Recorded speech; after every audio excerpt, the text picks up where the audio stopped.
गुरुजी धर्म क्या है, इसके बारे में थोड़ा विस्तार से समझाइए। बहुत अच्छा ही प्रश्न है।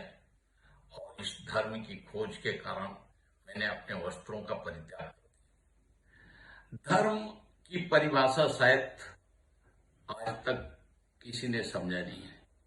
धर्म है वर्चस्व, आपकी संस्कृति, आपकी रहन सहन की शक्ति और जीवन जीने की पद्धति, आपकी एक सोसाइटी।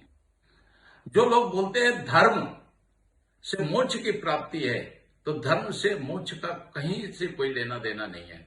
धर्म जीवन जीने की पद्धति है, धर्म आपका वर्चस्व है, धर्म आपकी संस्कृति है, धर्म आपका राष्ट्र है, धर्म आप जहां पे रहते हो वो मातृभूमि है। उस मातृभूमि की रक्षा कैसे करना चाहिए, ये हमें धर्म सिखाता है। हमारे अपने लोगों की रक्षा कैसे करना चाहिए, ये धर्म है।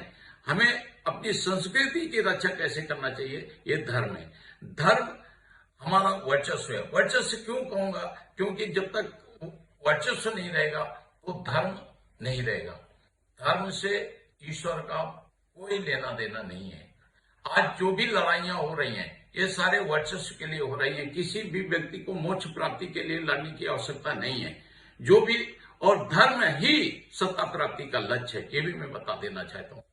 क्योंकि धर्म में आपके समूह में, आपकी सोसाइटी में आपके समर्थक है, तभी आप सत्ता की प्राप्ति कर सकते हो। जिस धर्म के अन्याय, और मुझे अफसोस हो रहा है कि हमारे जो भारत के नास्तिक लोग हैं, ये सबसे बड़े शत्रु हैं हमारे और हमारे राष्ट्र के, हमारी संस्कृति के। हमें किसी के बारे में कोई बात करने की आवश्यकता नहीं है, किसी मजहबी के बारे में कोई बात करने की आवश्यकता नहीं है। हम जो सुबह सुबह शाम शाम रात दिन पाकिस्तान मुसलमान करते रहते हैं, इस देश को अगर खतरा है तो इस देश के नास्तिक सेकुलरों से खतरा है।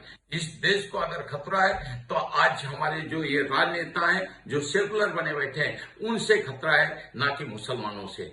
आज जिस तरीके से मैं देख रहा हूं कि कोई भी मुसलमान हमारे धार्मिक कार्यों के बारे में बात नहीं करता है, कोई विरोध नहीं करता है, मगर जिस तरीके से राजनेता अपनी कुर्सी के चक्कर में, अपनी सत्ता के चक्कर में जिस तरीके से अपने ही धर्म का विरोध करते हैं, अपने ही धर्म का उपहास करते हैं, अपने ही देवी देवताओं पर प्रश्न चिन्ह उठाते हैं, तो सबसे बड़े शत्रु अगर हैं तो ये राजनेता हैं और उनके समर्थक हैं। इसलिए ऐसे शत्रुओं से सावधान होने की आवश्यकता है। अगर हमें अपने देश को बचाना है, अपने राष्ट्र को बचाना है, हमें संविधान को बचाना है, क्योंकि जब तक सनातन धर्म है तब तक संविधान है, जब तक सनातन धर्म है तब तक ये राष्ट्र है, जब तक सनातन धर्म है तब तक यहाँ पे कानून का राज